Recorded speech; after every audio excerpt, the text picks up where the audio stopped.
Hey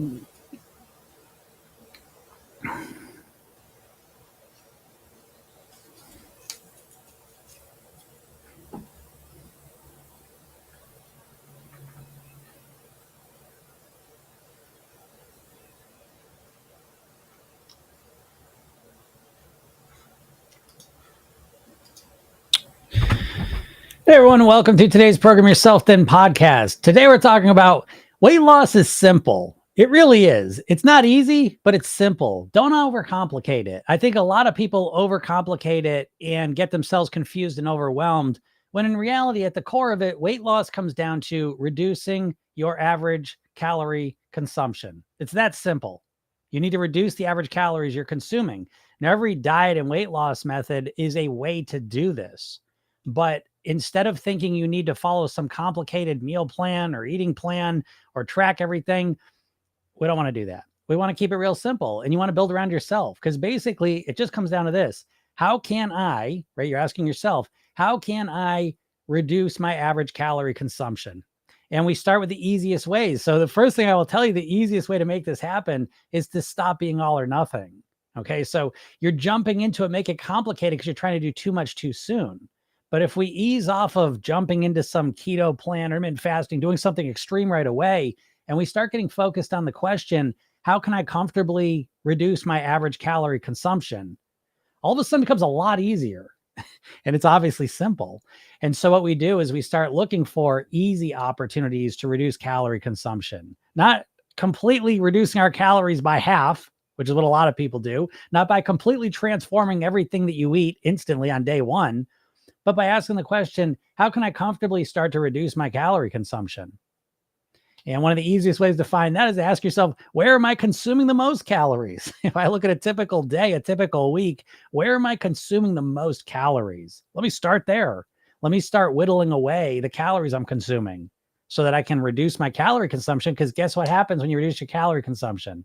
Your weight starts to go down, and then you can live at that weight. So again, it is very simple, but we make it a lot more complicated. Now, I will tell you, the easiest way to reduce your calorie consumption is to start eating more whole natural foods. Because if you eat a lot of processed, ultra processed foods, it's very difficult to reduce your calorie consumption because you're always hungry.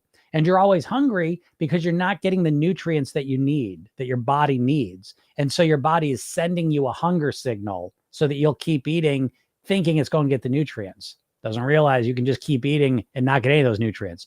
So I will tell you, probably the number one strategy to start to really get a handle on your calorie consumption is to start consuming more whole natural foods. Because then what's going to happen is you're going to satisfy your body's nutrient needs, and your body is going to stop sending you a constant hunger signal. And that is going to help you dramatically reduce your average calorie consumption.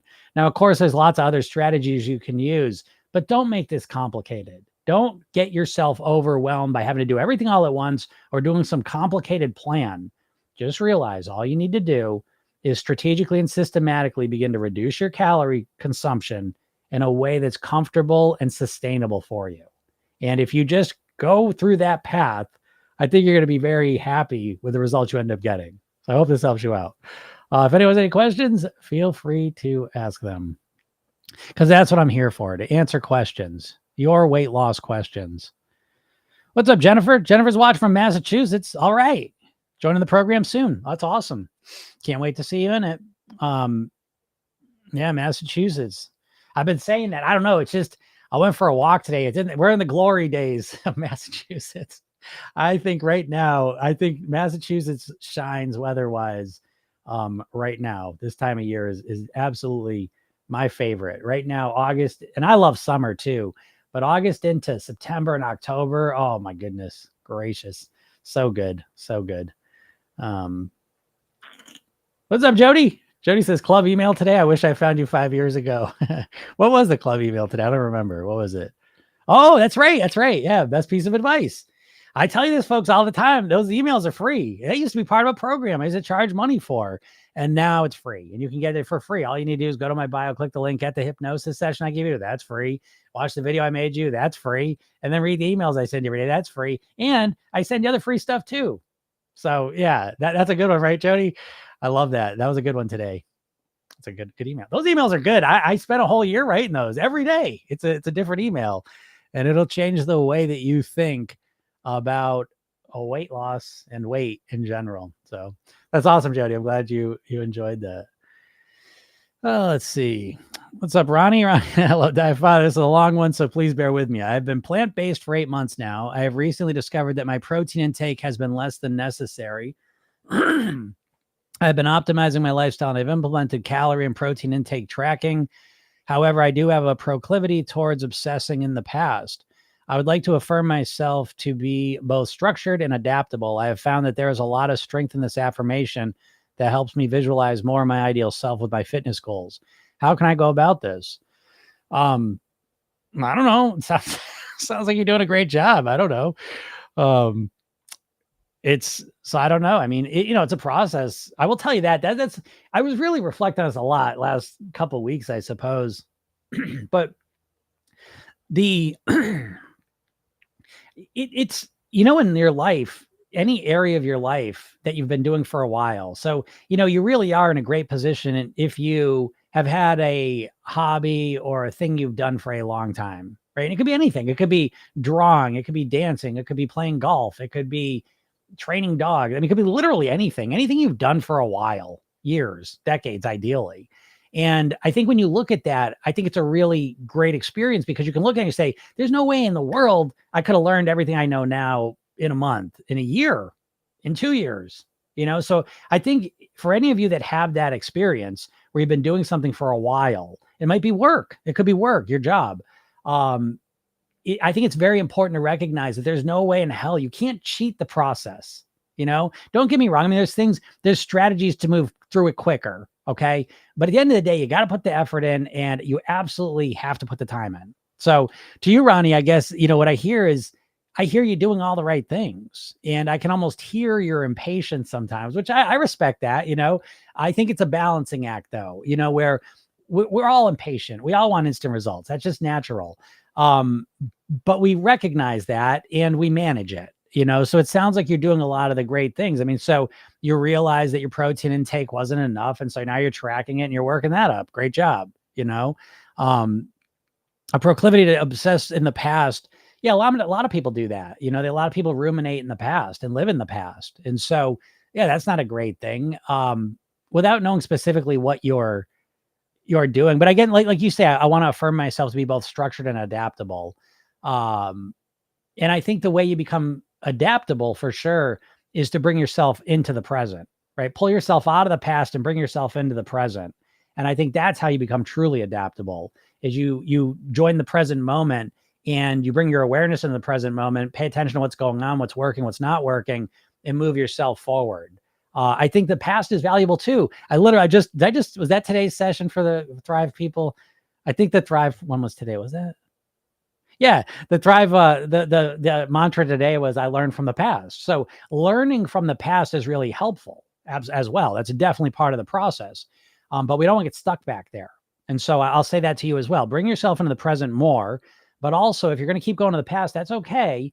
But at least when you go into the past in your mind, learn from it. Don't ruminate in it. Don't replay past stuff that you're not happy with. Learn from it and grow and evolve. So in the present moment, you can do better. And then in the future, you can do better. So I hope that helps you out. And again, without knowing more specifics, like if I was talking to you one-on-one, I would dive into that more and we would get more specific. But from what you're saying, that's kind of my suggestion. What's up, Joy? How's it going? Yep, Jennifer says, although I've been listening and doing much of what you say, it's already working. Yeah. It's funny how that happens. Yeah, I tell you this, folks. I'm not just whistling Dixie over here. I know what I'm talking about because everything I'm saying is based on experience and testing. I've done almost 6,000 private weight loss sessions. It was for 20 years, and it's a very unique thing. And I will tell you, I give myself a little pat on the back, and I do this when I'm started a new book today, and it's a great book. I love this guy. I already ordered another one of his books. I can't wait to read that one too. And you're going to ask what the name of the book is, and I'm not going to remember. What's the name of the book? Food? No, I can't remember. I tell you, I read so many books that the names kind of go in and out of my head. But it's basically what the point I'm trying to make is this, that I've been doing this personally for 30 years, professionally for 20 years. And I don't know, I've been very lucky. And for whatever reason, I've gotten on a path. A lot of it's my main philosophy of food and my weight and my lifestyle is I make things very natural. I've always followed kind of a natural path of food. And I've had my NLP, neuro-linguistic programming, hypnosis background. I read a lot of books, a lot of psychology, and I've done a lot of coaching. And I have stumbled on a lot of things that really work before the science explains why they work. And so I've been ahead of the curve is what I'm trying to say. But it's nice when that curve is validated. And so this new book I'm reading is really, he makes the point that nutrition is a really young science, that compared to like physics and chemistry, nutrition, they've only been given degrees out in nutrition since the 50s. And there's a lack of information. There's been a lack of funding that the food industry has kind of filled in, which is another way to say that a lot of what we know about nutrition is a bullshit. And so there's a lot of confusion when it comes to, I mean confusion on a very fundamental level about nutrition, even to the point that the microbiome, which is considered an organ in our body, was not truly discovered until 15 years ago. I mean, they knew it was kind of there, but they didn't really understand the total impact of it. And so I don't know how I got on all this, but the point being that I know what I'm talking about. I guess that's what I'm saying. Anyways, I don't mean to just make this all about how great I am, but anyways, what's up? He says, hey, Jim, was there a training yesterday? There was not a training yesterday. Anyone in the program, I apologize for this. I sent an email out. I'm feeling like there's some issue with my emails. So I'm feeling like some people aren't getting them. But yeah, there was a tech issue. I couldn't log into the webinar service yesterday. And I didn't find that out until literally right at the time it was supposed to start. And I tried different browsers. It wasn't working. It was down. They didn't send me a thing about it either. Usually they do. But anyways, that's extremely rare. It did happen. It sucks. We'll be back next Tuesday. So I apologize for everyone with that. And I sent out an email, but I don't know why. Some people didn't seem to get it. So I apologize for that. Yeah, Julie says, there's no wagon. Great hypnosis session this AM. I'm not on or off a diet anymore, just eating healthier. Yeah, but Julie's referencing, she's in the program. One of the hypnosis sessions somewhere in there is no wagon. What's that mean? It means get your mindset out of this idea that I'm on the wagon, I'm off the wagon. You got to cut that shit out.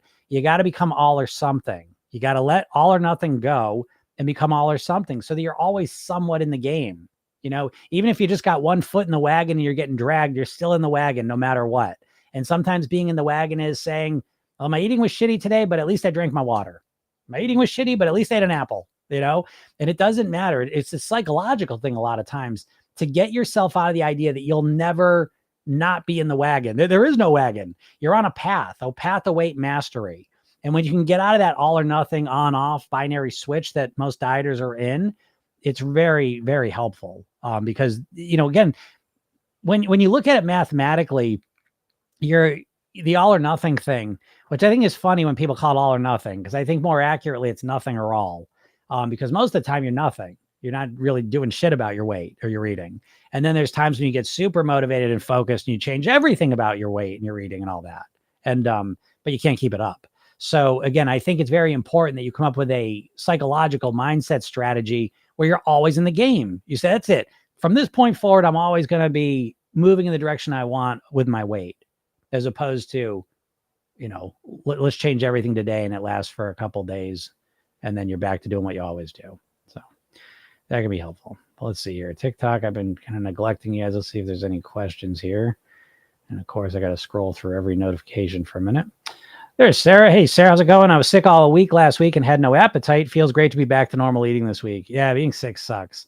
So I'm glad, yeah, you're back feeling good again, because yeah, getting sick throws you off in all sorts of ways.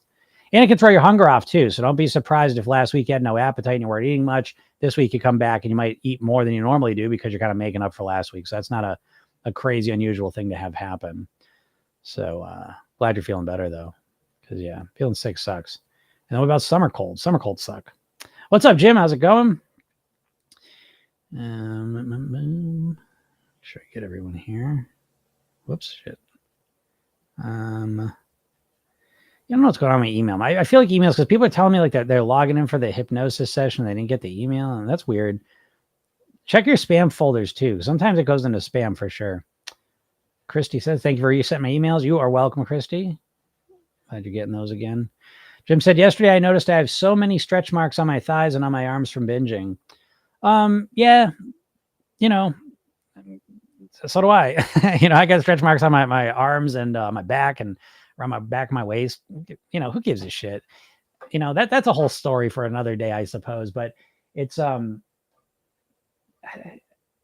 it goes back to like most people when they think about weight are really thinking about on aesthetic level, right? Thinking about how they're going to look. They'll look better. And I think that's a double-edged sword because then some people will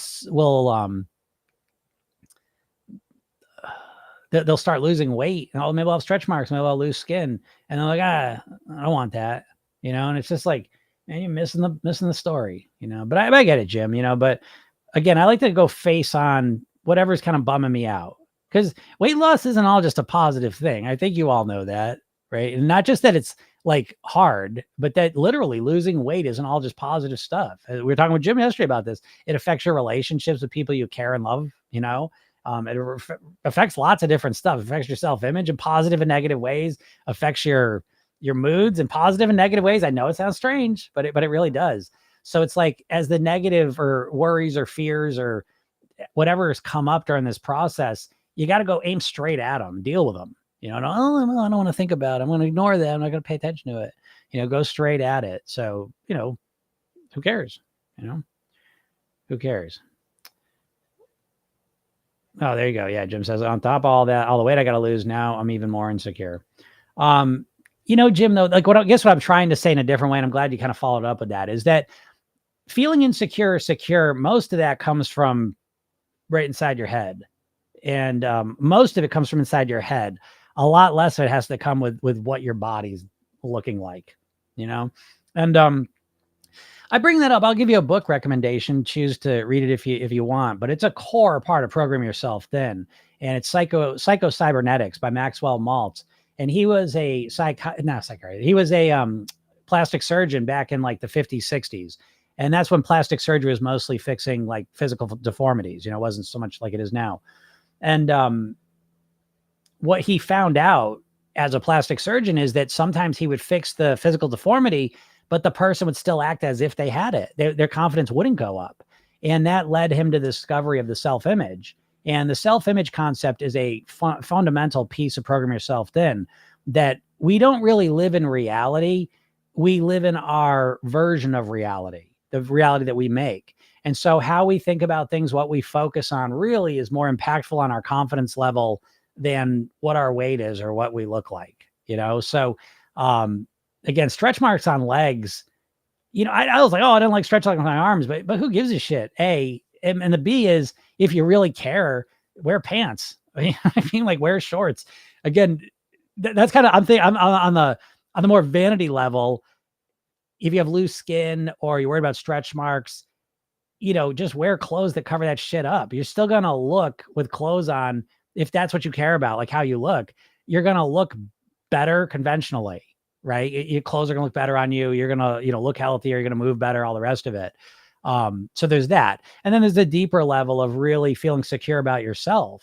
And I think that's a journey that's worthwhile. I love that journey because, I forget how old you are, Jim, but I know I feel like you're in your 20s for some reason. But that's a whole thing too. I don't want to get too deep into that whole thing, but I could talk about that all day because I'm fascinated by it.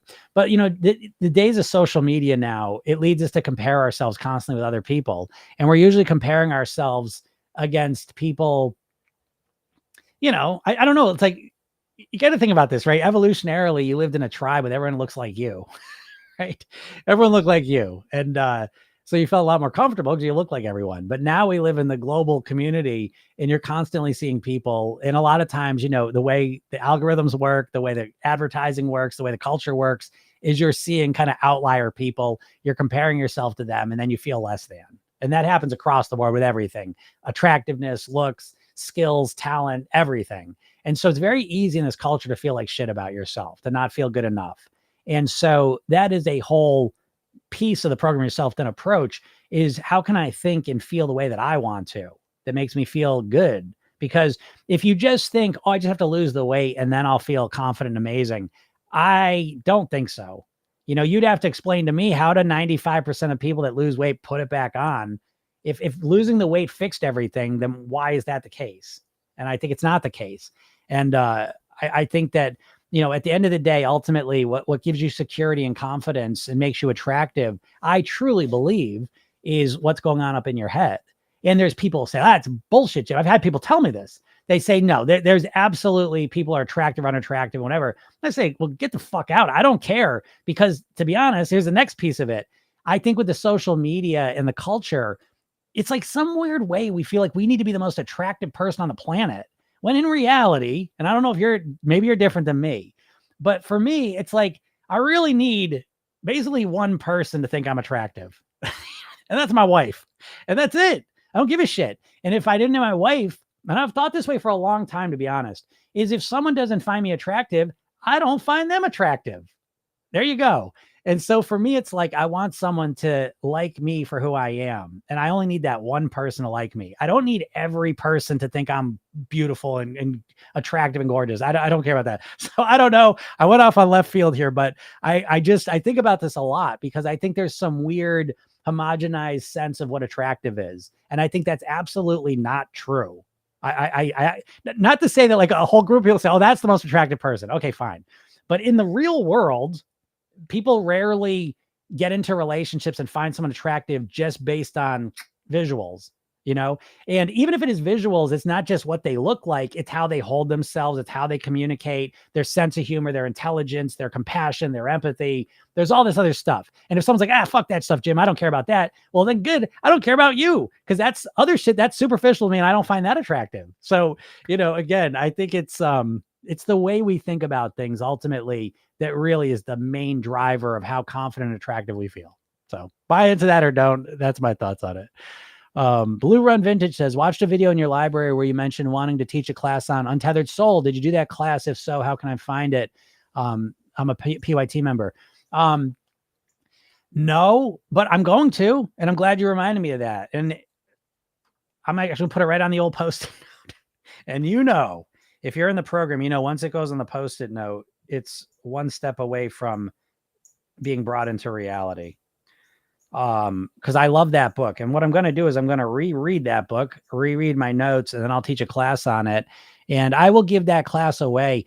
I'm kind of on the fence I might just, like, I've been doing I don't know what to call them. Are they book reports, book summaries? I don't know. They're somewhere in the middle there. They're my book notes. I go through them and I think they're valuable. People seem to like them enough.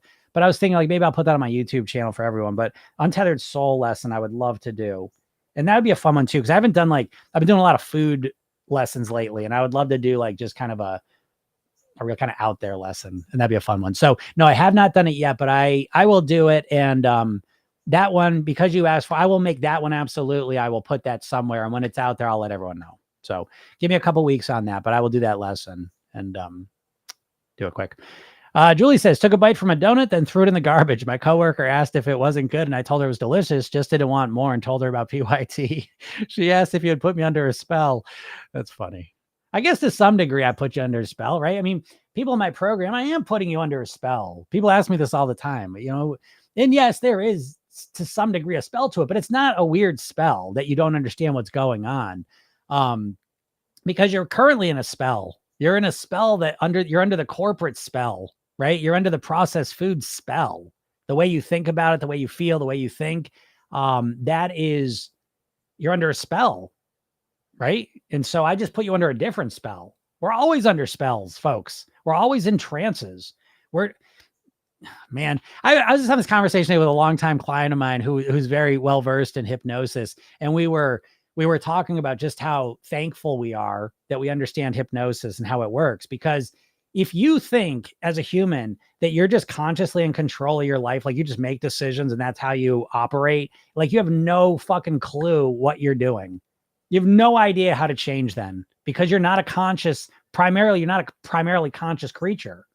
You're primarily subconscious, unconscious. You're making decisions on autopilot. You're behaving on autopilot. And yes, there is a conscious part, but it's not working the way you think. This is why you don't know how to change your behaviors. You try, you want to, but you're unable to get your changes to be these behaviors to change long term because you don't know how to work your mind. So being put into a spell isn't like, looking in my eyes. It's not that shit.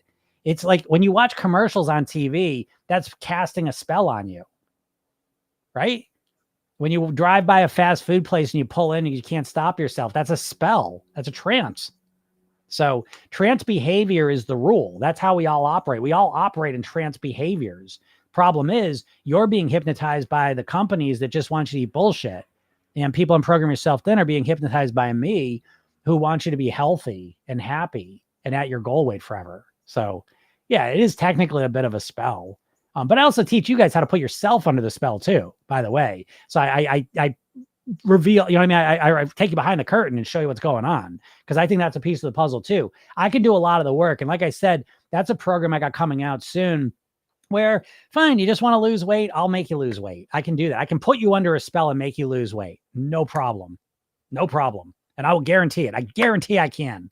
You got to listen to the sessions, but I guarantee if you spend the 5 minutes a day and listen to the session, and just even that alone, you'll lose weight. But then if you listen to the 10-minute session at night too, forget about it. I guarantee you'll lose weight. So I will make that program available to you all that don't want to invest in the whole system or can't, so I'm going to go under that way. But I do believe that ultimately to master your weight, you really do have to learn how to run your own mind too. And I believe that. But anyways, that's awesome, Julie. I'm proud of you. Blue and Vintage says, thanks. Also a funny story. I thought you meant the other day that your microphone was actually Michael Jackson's. Oh, I got what you're saying. Yeah, that's funny. No, imagine that. Geez Louise, huh? That'd be something else. Don't think I'd want it now. And, anyways, but it's cool using, I love Thriller, man. What a record. So I try and separate the Michael Jackson stuff. That would be a funny story though. No, it is a same microphone type, different actual microphone. What's up, Lindsay? Lindsay says, hi, Jim. I've recently learned that it's difficult to gain muscle in your 50s and behind. Therefore, the muscle you build in your youngers will carry you throughout your life. I'm trying to rethink my eating structure that supports whole foods, but also food that will help me maintain and build muscle. Learning to eat more proteins like learning a new language. Did you ever have to add more protein into your diet? Do you have any thoughts on this overall? I feel like I may be thinking about protein in a weird way, but I can't see it myself. Well, yeah, I'm sure you're thinking about protein in a weird way. Listen, here's the thing. It's funny. I've been having this conversation a bit this week. When you're struggling with something, people tend to say, okay, I'm struggling to eat more. I'm trying to eat more protein. And they'll say, oh, the problem is that I can't get myself to eat more protein. I never look at things that way. Right? So, my problem is I'm overeating after dinner. I'm snacking after dinner. That's the problem. I need to stop that. I never look at that as the problem. I look at that as the presenting problem. And then I zoom out and look at the bigger picture. And so when it comes to, I keep eating at night, I look at what are you doing during the day? But in this situation, I'm struggling to get more protein in my diet. The first thing I'm looking at is, how do you think about protein? So I do this with everything. I always think again, the way we're thinking about things is the core problem that leads to the symptom that we think is the problem. So, yeah, I agree with what you're saying. It is more challenging to gain muscle as you get older. Certainly not impossible, but yeah, you need to do the right stuff. And so you're right about that. Learning to eat more proteins, like learning a new language. Listen, learning to eat differently is like learning a new language. So I'm glad you said that. And I don't think most people approach it that way. Again, people tend to think, and this, by the way, is the difference between your conscious and subconscious mind. We had a whole, we really went in deep with this today in a coaching call I was doing, but, because I was saying, someone was saying, how do you get through to someone who comes to you and wants to change something? And I was saying, as an example, someone might come to me and say, I'd like to work on going to bed earlier. I said, I listened to a podcast and they said, you need 8 hours of sleep. So I want to start going to bed at 10 o'clock. I said, well, that's great, but you don't really want to go to bed at 10 o'clock. Just because you heard that, it makes sense to you consciously, but subconsciously, you do not want to go to bed at 10 o'clock. And you are not going to go to bed at 10 o'clock for long, unless you change the way you think about sleep and increase how you value it. Okay. Now you got a chance. So it's the same thing here. The protein and learning to eat differently in any way, it's not just about knowing what to do. It's about subconsciously, when you think about the protein, you value it more. You want to eat more protein because it gives you this ultimate goal you want to have. Can you guys hear this plane? I think I've said this before, but I live near a small airport, and I swear I can't see the planes half the time, but they literally sound like 30-year-old lawnmowers flying over my head. And I swear every time I go to record a session, they start flying right over me. And it makes me crazy. So yeah, with the protein, it is different, and so I think that's the first step is you realize, okay, eating more protein. And this applies to anything. It's not just the protein. I want to eat differently. I want to reduce my calories. I want to eat more fruits and vegetables. Whatever it is, anytime you want to change a behavior, it takes a lot more than you think. There's knowing what you want to do. There's wanting to do it for the reasons you know why. But then it takes practice, reinforcement, and consistency to actually get yourself to do it, So yeah. So again, with that, Lindsay, I think you realize that now, because I know you've been listening for a while. So I think it's good that you realize it's a bigger undertaking than the average person thinks. So give yourself the time and the space to do it. Give yourself a year. Give yourself 2 years to build muscle. It doesn't have to happen in a month, 2 months, 3 months. Give yourself the time to actually make it happen. But you should be in the program too, Lindsay. You've been on this for a lot. You should be in the program. You know what you're doing. You get a lot more results out of that way. Just letting you know. I don't say it to everyone, but I say it to the people that are here for a long time that aren't in the program. You ought to be. What's up, Mario? Oh, there's Marcy. Hey, Marcy. Thanks for the coaching yesterday. I found it really helpful. Of course. Yeah, it was great talking to you, Marcy. It was a lot of fun getting to know you and find your situation. And Marcy was really great. I got to speak to her yesterday, and that's what I was trying to say about kind of the presenting problem or the symptom of a deeper problem. And I'm going to share a little bit about what we talked about. And so Marcy gets on and she was kind of like, well, dinner's kind of tough because sometimes I'll choose the right thing. Sometimes we'll just go out and get something quick that's not the healthiest. And then after dinner, sometimes that eating's not the greatest. Those are kind of two of my big issues. Well, they show up as the biggest issues, but what's leading to them? So it's, again, a lot of times what our brain tends to do is says, okay, here's the problem. I got to fix these two things. And we start to define things as, I got to stop eating at night and I got to stop, eating shit for dinner. And that's what we thought, okay, I got to do that. Right. When in reality, the real solution is different than that. And after digging around a little bit, where we got to is focusing Marcy on eating a healthier breakfast. And luckily she stumbled onto a potential great solution last week. She started making quiche. She made a quiche. And so she had quiche for 4 days, loved it, enjoyed it, got more vegetables in her body, more protein, good solid nourishment. And it turned out that she wasn't as hungry during the day. And so now it tended to show up that she made better food choices for dinner a couple times. And then she had made better food choices after dinner, just naturally, because she ate at breakfast. So this is a real solution because it's preventative. The best solutions are preventative. The best solutions, and what you've been trained by the diet industry, is you think I need to have willpower to fight against and force myself to make the right decision for dinner and not eat after dinner. And that's what you think the solution is. Nah. The real solution is, let me get myself to eat breakfast so I feel more full and satisfied when dinner comes, and I make better choices naturally, and I'm more satisfied after dinner, and it's easier not to eat. See what I mean? Like that's a better thing. And then we also found out that coming up and focusing on keeping the dishes clean, right? Because again, she's a busy mom. And so the dishes can kind of stack up. And if all of a sudden it's dinner time, it's like, okay, I want to make dinner. Oh, I got to do all the dishes first too. Well, that can be the thing that just pushes you right off out the car to get some, bullshit food. Right. And so, ironically, it's not just focusing on dinner and after dinner, it's focusing on getting a solid breakfast into your day and getting a better system for managing the dishes, And if you focus on those two things for the next 6 months and you get real systems that get those locked in, you're automatically helping yourself eat better at dinner and after dinner. Now, you still may have to do more work with those things, you understand? But now you've got a solid foundation under you that's supporting you. And people don't tend to approach it this way. So anyways, Marcy, it was great getting to know you and your situation, talk to you, and hopefully that does help out a lot. Yeah, E says, no emails and junk. Can you reset my program? I've done PYT 55 days. Yes, absolutely. I can, E. Let me see if I can remember, E, and then if I don't, just shoot me a message tomorrow and I will get it done.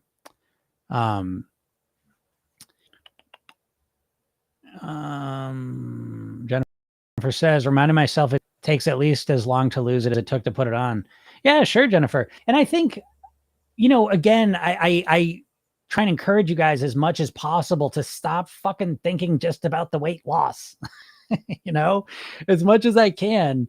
It's like, say you're in debt, right? Say you're in debt and you owe lots of money, and say your only goal in life is to get out of debt.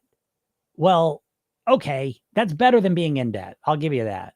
But it ain't that great, because if all you do is focus on getting out of debt, most likely what's going to happen is you will get out of debt and then you will go back into debt, most likely. Okay. So what's a much better goal is to say, I want to be wealthy. I want to be rich. I want to have abundance. I want to be out of debt. Absolutely. And I want to have an abundance of money. Okay. And so again, I understand. Jennifer said, my bad. It's okay, right? Because again, we're just conditioned to focus on the weight loss, but the weight loss is just a phase. It's a small phase of the process. And what we really want to do is we want to live at our goal weight, And so I think that helps in so many ways, but it really helps with this impatience thing, because at the end of the day, what most dieters are doing subconsciously is they're thinking in their mind that the goal weight is the finish line. I just want to get the weight off. That's what I'm trying to tell you about the debt thing. If all you think, oh, I got a debt. Well, great. Now what do? You're out of debt. So what? Who gives a shit? So it's like, if you focus for a year on getting out of debt and I focus for a year on making more income and creating more value and being able to earn more income, which one would you want to be at the end of the year? Do you see what I'm saying? Like, they're completely different mindsets that bring you completely different directions, because thinking inside the debt, I just want to get out of debt. I just want to get out of debt. I just want to get out of debt. It's surprising. It's still limiting, because you're still thinking about debt anyways, but you're not thinking about how can I create more abundance? How can I create more value? How can I earn more income? You're not thinking that. And so you're not putting your resources towards those goals. So again, it's up to you. You do what you want, but it's the same thing with the weight. I just want to lose the weight. I just want to lose the weight. I just want to lose the weight. Then you lose the weight. And then you're like, what do I do now? And that's where most people find themselves. So again, the impatience piece is something we got to aim straight at, because it's always there. And it's such a sabotaging force. And I think one of the most powerful ways to deal with it is to realize, I don't give a shit how long it takes me to lose weight. I don't give a shit. That's why it's like, I don't care if I'm in debt for a while. I don't care. I've spent over $100,000, and a lot of that was going into debt in order to gain the ability and the skills to be the person I want to be. So a lot of that investment was for me personally, health-wise, personal development-wise, and a lot of it was for my business. So sometimes I went into debt in order to create a greater ability to earn more income. And I can tell you, I would not have changed a thing. So again, the thing is, if all we care about is debt, I would have made those investments. You see? So again, it's the same thing with the weight loss, that when we zoom in and all we care about is weight loss, we make bad decisions for the long-term goal, right? So it's like, I wouldn't have invested in those programs if all I cared about was going into debt. Because I said, oh, no, it's going to put me more in debt. I'm not going to do it. And then I would get to whatever. Now I'm debt free, but now my ability to earn incomes hasn't gone up either. You see? So again, I'm not sitting here telling you to go to debt and get programs, but I'm telling you that's a choice I made. And the same way I look at my business, the same way I look at my weight. And I see the bigger picture. And so I'm okay making those investments. I'm more patient and I'll calm with it. So again, I'm not picking on you, Jennifer, because we all need to be reminded of this. But I think it is important for me to remind you, because you're not getting that reminder anywhere. Everything is just focusing on losing weight quick. And, it's more damaging than it is helpful. That's how that goes. Christy says, what was that book recommendation? I'm not sure if you're talking about The Untethered Soul, which I love. I love that book. I love Michael Singer. I think he's one of my favorite meditation people.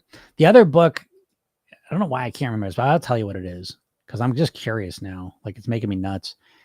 Like, these book titles all blur together, truthfully. But this book is so good. I got good feelings about this guy. He's a scientist. He's super smart. Which doesn't mean, I don't know. Some scientists, I think they're all smart for sure, but they're smart in different ways sometimes. This guy seems smart in a real practical, useful way. Food for Life. That's the book. Food for Life, The New Science of Eating Well. And again, any book that really is centered around the microbiome, I'm already in on that. The microbiome stuff to me is just fascinating. I think it's the missing piece of weight loss. I really do. And so all the new science coming out about microbiome, just sign me up. I can't get enough of that. Jim said, yeah, 26. Yeah, right. At this age, all my friends are obsessed with looks. Yeah, I get that, Jim. I totally get that. And I think that I understand that. I understand in your 20s, you are more look centric. I get that.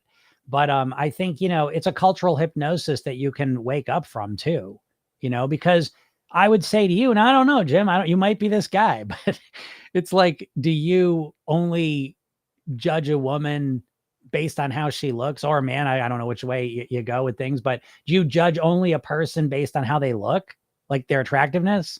Does their personality not? Have you not met anyone who's conventionally physically attractive who's just a shitty person, and that instantly ruins their, you know what I mean? Like, so and some people aren't like that. Some people only care about what someone looks like. And I'm not judging it. I'm not that way.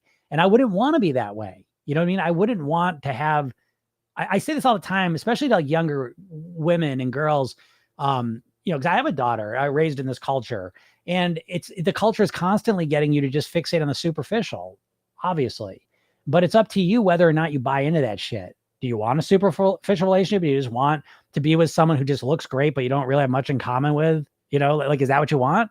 And consequently, do you want someone to just want to be with you because you look a certain way? That's not what I would want, but again, to each his own. But, again, it is a cultural hypnosis, but it's also something that it's your choice whether you want to stay entranced with that, or if you want to wake up from it and put yourself into a different trance. That's your choice too, and I think one will make you feel insecure and unhappy and less than, and one is a pathway to feel a lot better about yourself, much more rock solid and confident and grounded in that. So again, it's up for each person to decide though. Here's Jonathan. Just hopping on here to flex on y'all. I'm 27 pounds down and only 13 to go. That's so great, Jonathan. I'm happy for you. 27 pounds. It's amazing what you can do when you really want to do it, isn't it, folks? Now, Jonathan follows it up by saying, just kidding. I'm doing this in a very unsustainable way. This is an interesting conversation for me with Jonathan, because but I don't care. I think it's the right choice. Who gives a shit? You want to look that way for, and this, I think, is part of the process. What is your goal, folks? I think Jonathan says the quiet part out loud. And that's why I respect Jonathan so much. He says the quiet part out loud. I don't give a shit right now if it lasts at this point. I just want to lose the weight for my wedding in October.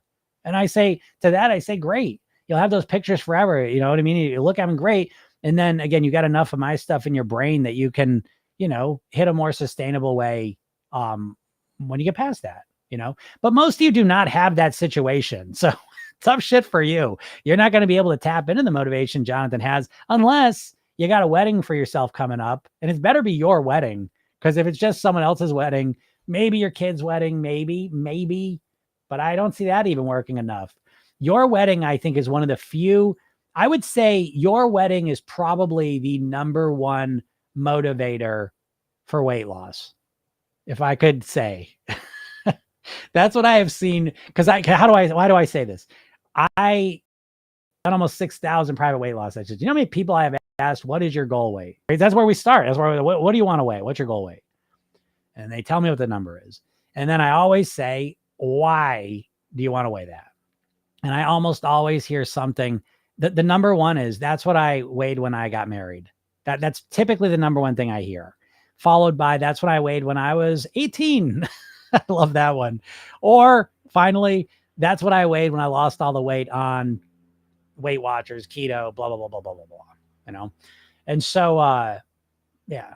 So anyways, Jonathan, use it. You got it here. You know what I mean? Like, you got this unicorn motivation that's you only get it hopefully once, right? But potentially a couple times in life. And even the second time's not as motivating anyways. So that your first wedding is probably the most motivating thing for your weight, I would say.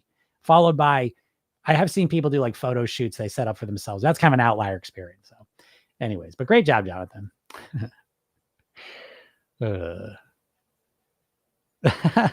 Marcy said, since I'm doing the Post-its, right? I will do that. The improving, but hold on. I feel like I wrote this down before. I did not. All right. I'm looking. I will tell you I don't want to say this, but I was recording a session today and I sneezed. And I blew the Post-it notes all off my desk today. So I don't know if I'm missing some. So I will rewrite that one because improved posture, I would love to do that for myself as well. But I may be entering the golden days of my posture as well.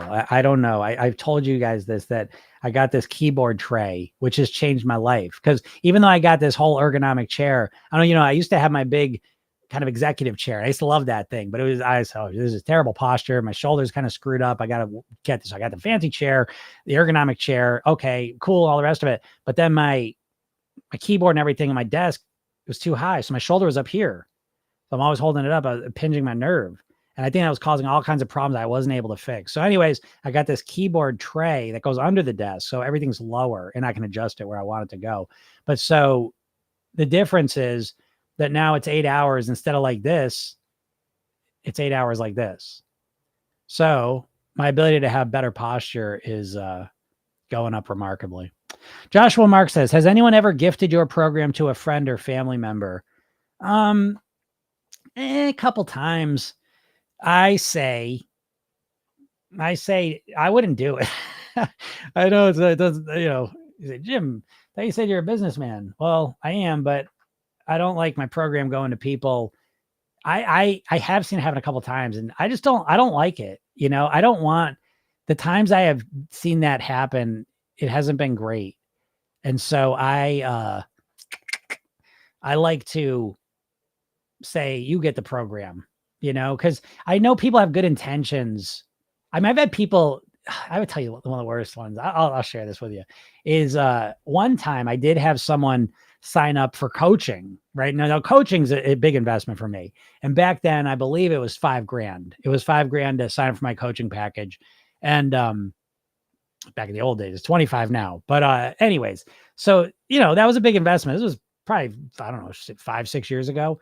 So, $5,000 and they're like, I'll get this for my daughter. And, she wasn't really on board with it, and I within 3 sessions, I said, I'm happy to finish this out, but this is a waste of money for everyone and a waste of time for me. And, I said, why don't you use the sessions? So she ended up using the rest of them.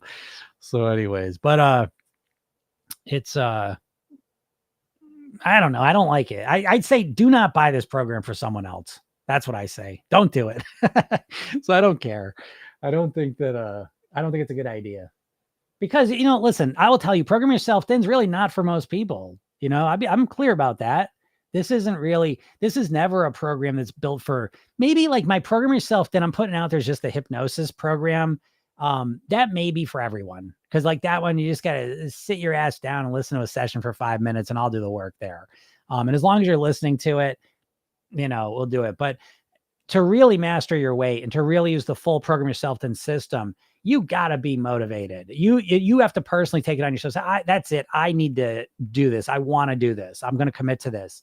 And you need to have that level of motivation. It's almost like saying, well, I guess college is like this sometimes, but it's like gifting a family member. I guess we kind of do our kids. That's a little different, right? But it's like you would never gift like someone, oh, you want to go to college? Here's free it's like, oh, you got to be self-motivated and have some skin in the game. So yeah, I'd say no. But what you can do is send them to my free hypnosis session and video. You know what I mean? Send them my free stuff. Send them the podcast, the free stuff. That's why I put the free stuff out there, honestly, is I like to, I don't want people in my program.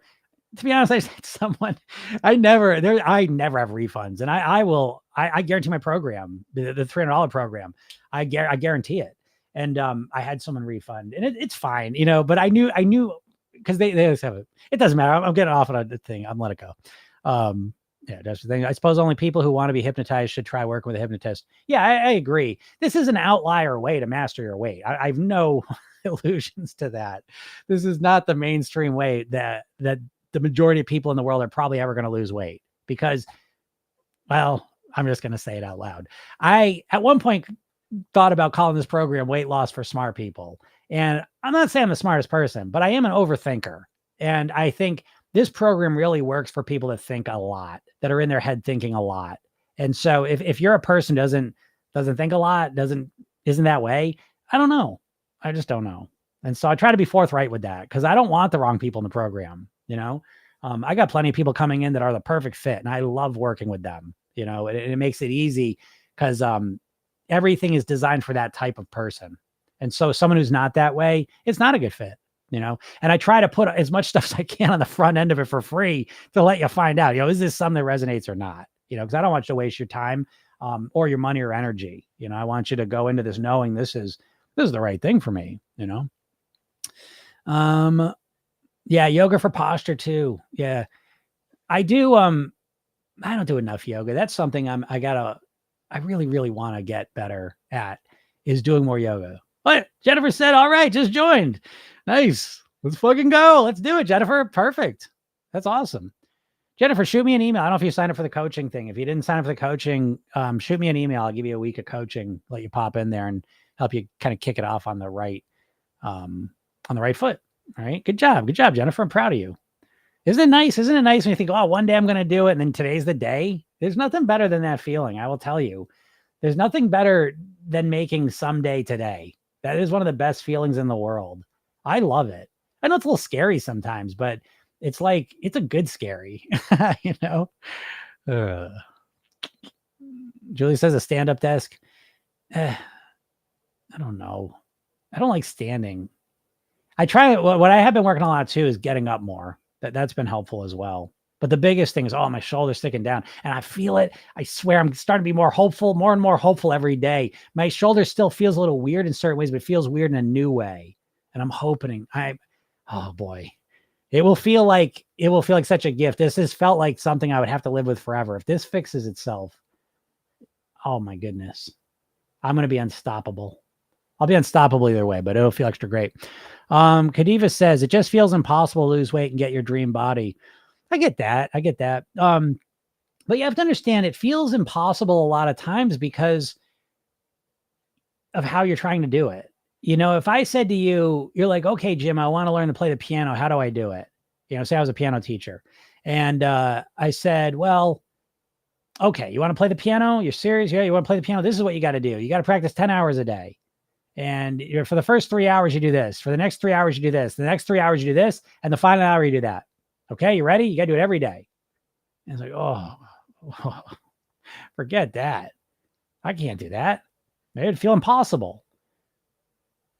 So one of the biggest reasons that weight loss feels so impossible to you all is the way you're trying to do it. And the way you're trying to do it is just like the method I just said. What are you doing? What are you going to do? What have you done to try and lose weight in the past? I already know. You've tried to cut your calories down to 1,200, which is probably a 50, 60, 70% reduction in calories from your normal one. And you try and do that in one day, right? So Sunday you eat 3,500 calories on average a day. And then Monday from now on, I eat 1,200 calories a day. And what, you're just going to do that? So what? I'm just on my diet now. Now I just eat a quarter of the calories I used to eat. Like, no way. Or, now all of a sudden I don't eat carbs anymore. I just don't eat carbs. Yeah. You who couldn't stop eating a donut or whatever else, now you just don't eat carbs ever again. Huh? So why is that approach any different than saying, well, I got to practice for 10 hours a day? It's overwhelming.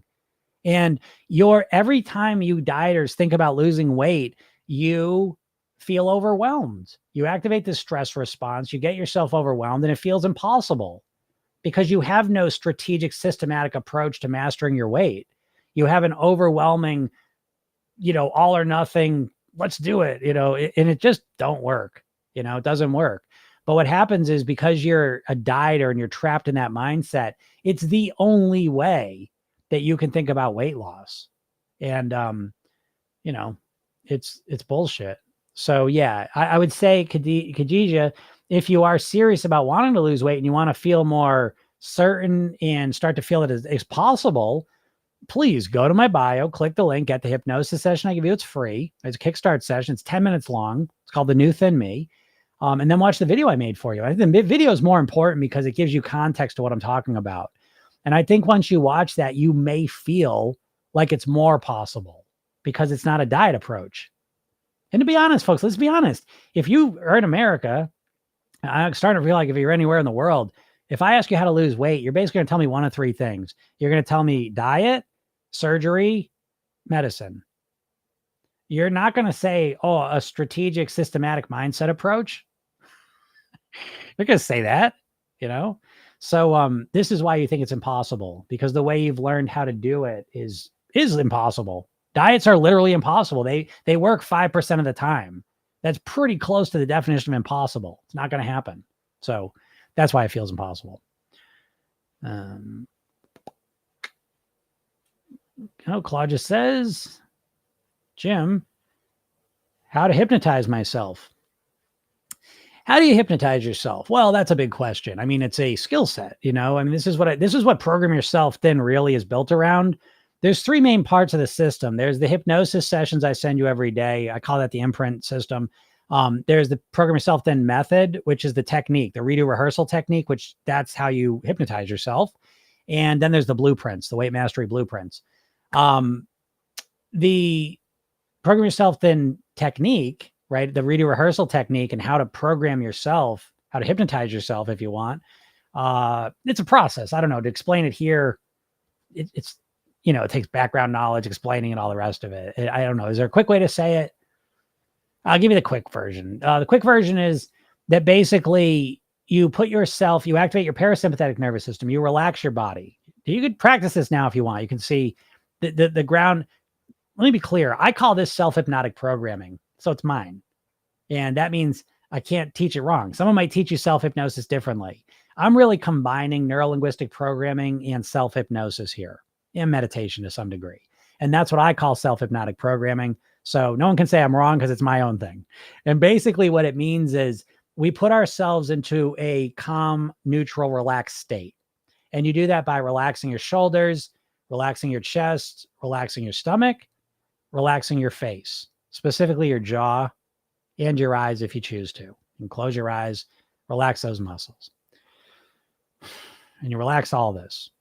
Now you connect to your breath and you take deeper breaths, slower breaths, you exhale them out, and you put yourself in this neutral state.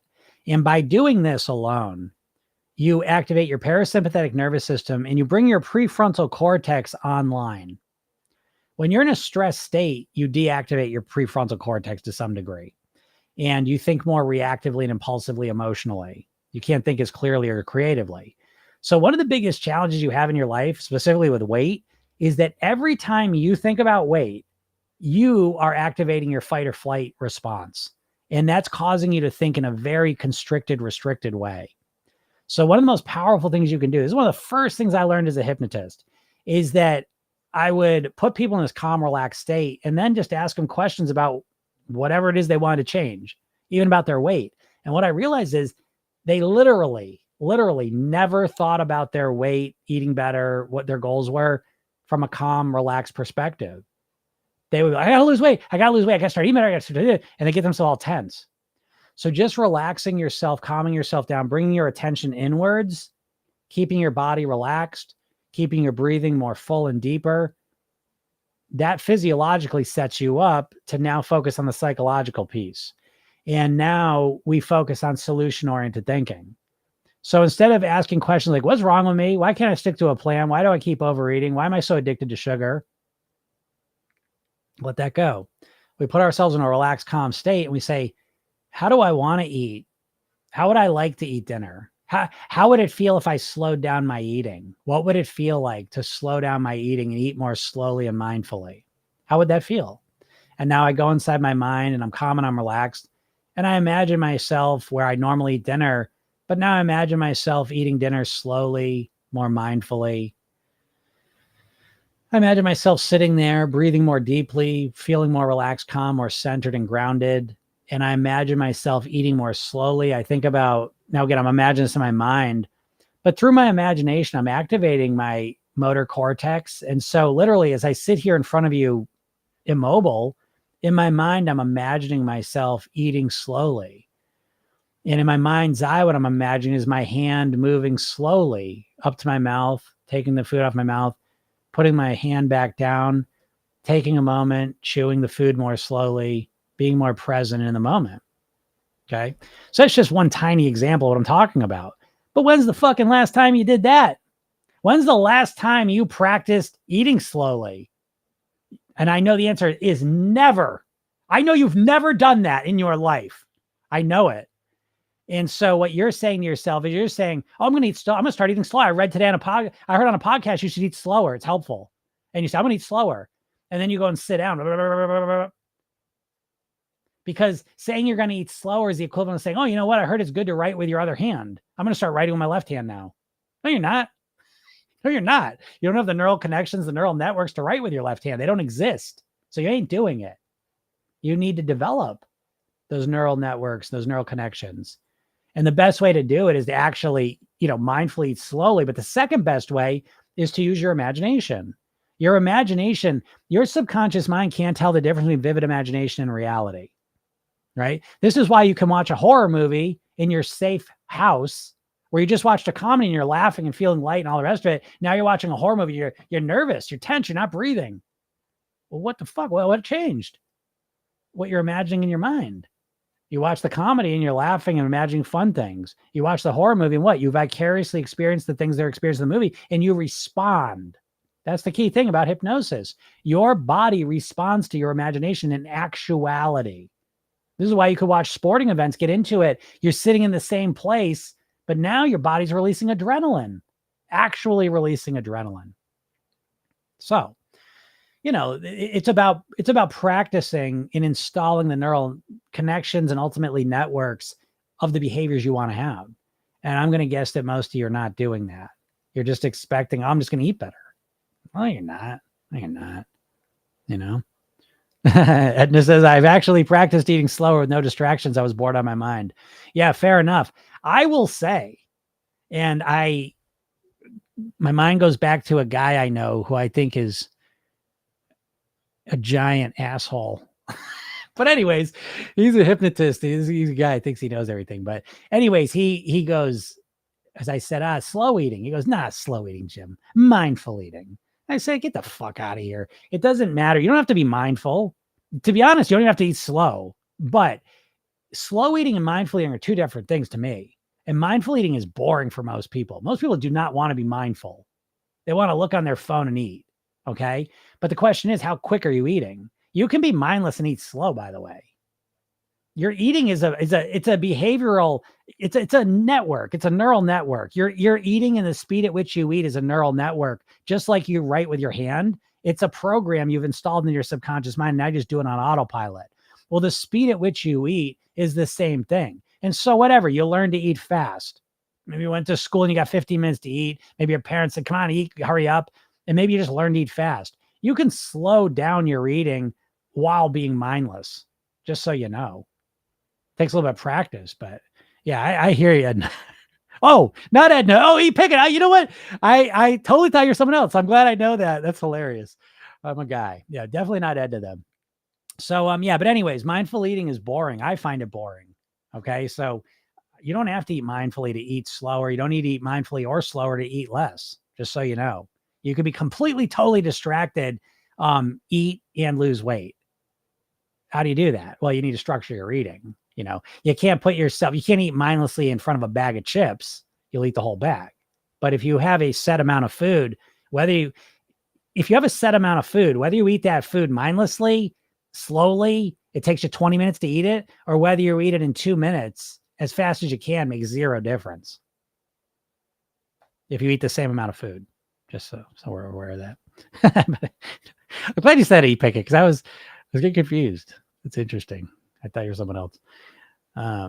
Louise says, do you believe food addiction is real, like a brain chemistry reaction to certain things? I absolutely do. I think food addiction is absolutely real. I think this processed food is literally engineered by chemists in multi-billion-dollar labs to be addictive. And I think, again, I always reference the cigarette companies that put ammonia in their cigarettes so it would thin your blood so you would get a hit faster, hence making it more addictive. I know they're doing the same thing with the food, and they're making it as addictive as possible. And yeah, so I'm not going to get into all the specifics of how it's addictive, but I absolutely think there's an addictive quality to processed, ultra processed foods.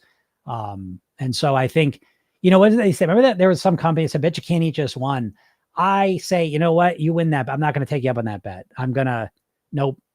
You're probably right. I'm not doing that. So yeah, it's too much. You know what I mean? It's like someone saying, I bet you can only do, one line of this white powder up your nose. I'm not taking that bet. I've heard it's kind of addictive. So I'm going to thank you, but no thank you, So it's like, I absolutely think it's addictive. And I think there is an addictive, you can approach this all with an addictive mindset. And I think it illuminates a lot of the process that most people ignore, and I think it brings you to a much more enlightened place, because I often say that dieting is basically just say no. Remember we just say no to drugs back in the 80s? That doesn't work. Didn't work, doesn't work. That's why we don't do that anymore. We don't say that. It needed more robust solution. And I think the same thing's true for the food. And I think diets just say no to food. And it doesn't work. It's a superficial response to a deep-seated problem. So I think starting to look at, your food and your eating through the lens of addiction, I think it illuminates a lot of things. I don't think it's just that. And an addiction, people resolve that too. So I don't say it to feel negative. But I do think the addiction is real.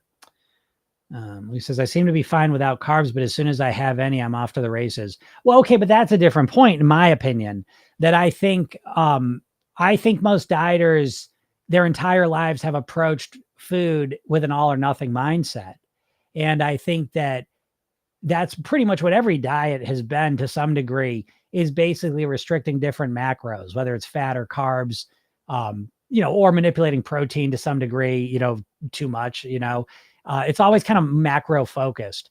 And I think that I know this, I've seen this firsthand with my clients, is that when you have a strategic solution that includes mindset, lifestyle, and eating, that I have seen over and over and over again, that people are able to gain much more control and much more ability to moderate their carbs, sugar, all of it.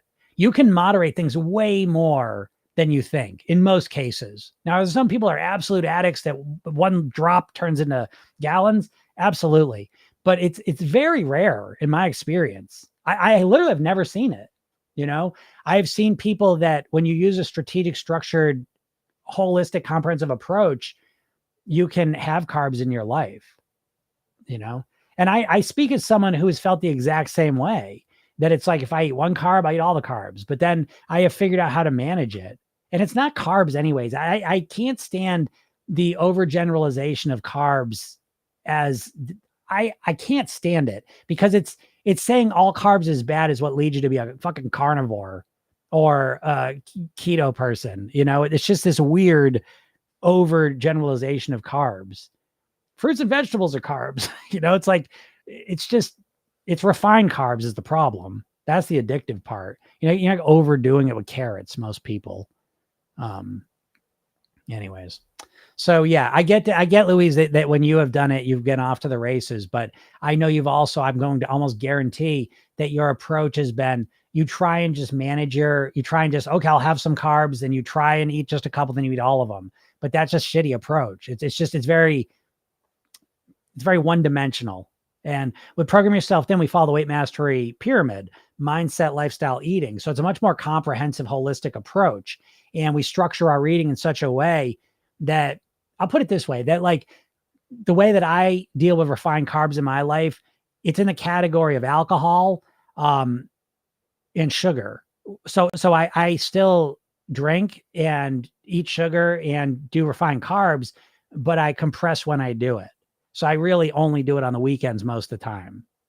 And so I have practiced getting good at moderating.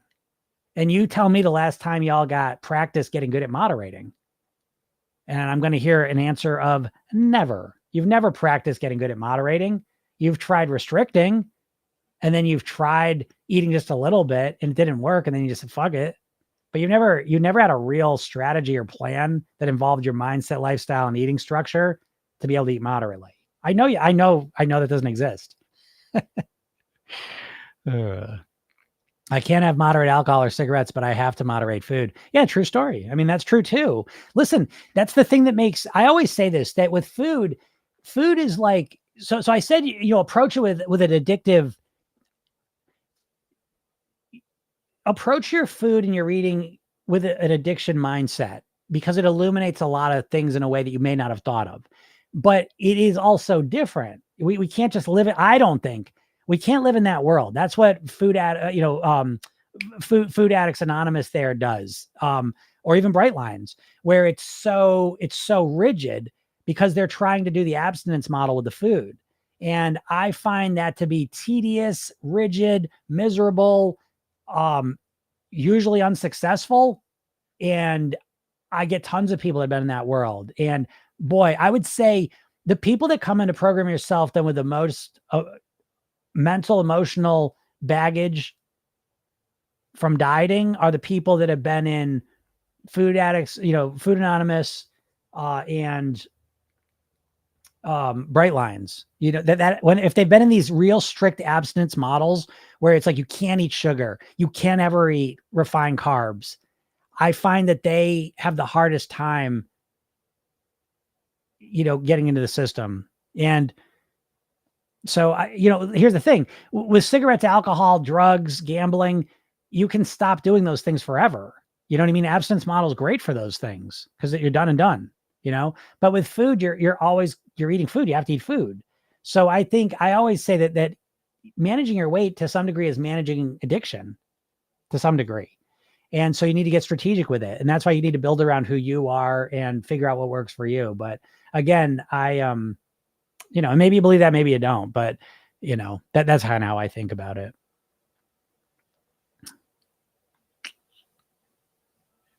Well, that's a good idea. Joshua there's I got a tip to help you do more yoga. Write down any number, then do yoga and count your breaths as reps. Next time, write down a larger number. Yeah, it's a good one. And I say this to you, there was probably 10 years there. I was doing yoga like every night for at least an hour. I mean, I was really, really, really into it. Then life happens and you have kids, and I feel, my kids are getting older. So I feel that phase and I feel more time kind of freeing up. And yoga is right at the top of the list of things I'm going to re-engage with at a much deeper level. I've maintained the entire time doing some yoga, but I really want to go back into it. I'm super duper excited about that. But I like that tip anyways. I think that's a good one. Marcy says, cleaning the kitchen right now. Marcy, that's so great. That's what I'm talking about. It's like, Marcy, that's what I'm saying. Let's talk about dishes for a second. And this is what I mean. Like even doing the dishes, everything in the back of your mind, everything runs off of systems. Everything runs off of, you have like internal systems. You don't realize they're systems. And so even the way we deal with dishes and cleaning the house is run off of a system. And if you always have dirty dishes in the sink at 5 o'clock at night, then it's because of the system. It's a example. It's a symptom of the system that you follow. And so we were talking about with Marcy. And so what happens is a lot of times we define it by saying, oh, doing dishes means I just have to get all the dishes done at 5 o'clock at night when they've all built up. But that's a very limited way to think about it. If we take a step back and say, how could I keep the dishes clean throughout the day so they don't get to that point? Now, it may take you a little while to figure out how to do it. But for example, if Marcy, while all of a sudden she's listening to the podcast, she starts implementing, 10 minutes of the podcast I'm going to spend doing the dishes. Now, all of a sudden, 5 o'clock comes and dishes are done. Now you've just removed a huge barrier to cooking dinner at home. And it doesn't have to be cooking dinner at home every night. That's what I tell you, Marcy. Remember, I want you to really remember that from the call last night, is that it's not about eating dinner at home every night of the week now. That's what dieters do. It's about eating dinner at home 2 more nights a week than you typically have been. You know what I mean? Like that's where we start. And then 3 more nights and then to wherever you want to go with it, Yeah, he says that. Yeah. Transcending the manufactured reality and tapping into my authentic self for the next 55 days with PYT. Yeah. I'll restart you with that, E. And, I think that's smart. I think it's a good way to go down through it. I'm going to do, I've been kicking around. I don't know. I'm thinking to myself, I might do like a cohort thing. That's one thing I have not done yet, where I was thinking about September, October, November, December, doing a 4-month cohort. So it would be a group of people that I work directly with. So this would be a higher level program where I would work directly with you for 4 months to create your blueprints. You go through the hypnosis. You would go through it twice too, all the hypnosis to really install it deeply. And I would work with you directly for 4 months to really get yourself some amazing results. And more importantly, a rock solid system going into the new year.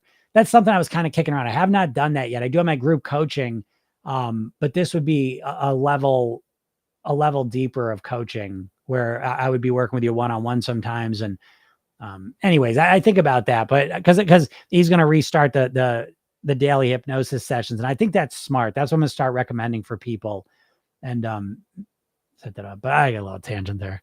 Anyways, Lindsay says, "What's the name of the piece in your background?" Oh man, what is the name of this? I forget. It's something religious, I think. It's from the Bible. I kind of forget now.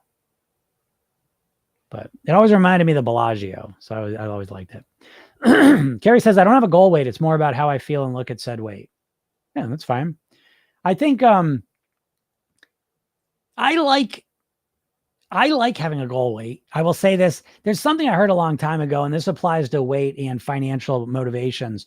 Excuse me. But it was that fuzzy targets don't get hit. And so you believe that, you buy into that, or you don't. I don't know, but I kind of buy into that, and I'm a big believer of having a specific number. But I also think, in addition, or it's again, it's always up to you. You know that, Carrie. But I think the how I feel and look at said weight is really important too. But I think having the number brings some definiteness to it. Some more clarity to it. But that's up for you to decide. So play with both, and if that's one that feels better, you do that one. Jim says, "LOL, Jim, what's your BMI if you don't mind sharing? Because you look great. I might strive to get to that." I don't really like sharing my weight or my numbers, just simply because then people start they get all weird. Comparison's the thief of joy. And I've just never once shared my specific numbers and it ended with anything good. So I don't really do that, because again, even what you're asking is, do not base any of your shit on me. That it's the wrong way. And I'm sticking by that. Oh, there it is. Yeah. The wall art's called "My Kingdom is Not of This World." That's what it is. I don't know. No, I thought that was religious. I thought there was a Bible quote or something for some reason. But anyways, yeah, my kingdom is not of this world. So again, it was more of it reminds me of a Bellagio. They got the stained, no, it's not stained. It's blown glass. It's all different colored blown glass, like ceiling. That was cool. So yeah, Jim, don't worry about my BMI. Don't worry about my thing. But think about for you. And again, it is a process. Figuring out your goal weight is a whole thing. You know what I mean? It's a process. You don't know. I tell you this, guys, all the time. You don't know what your goal weight is. You don't, because you may have an idea, but you don't know until you get there, because a goal weight isn't just a number you want to live at or a BMI you want to live at. You got to take into account what you have to eat and how you have to live in order to achieve it. We have to take both into account. And most people make this big mistake. They just pick a number that they want to weigh, but they're not willing to eat and live the way it takes to get there. And I think that's a core problem for a lot of people. So I think it's important to recognize there's two sides to that goal weight. There's what weight you want to be, and there's what weight you're willing to eat and live at to get to. And that takes a little bit of figuring out,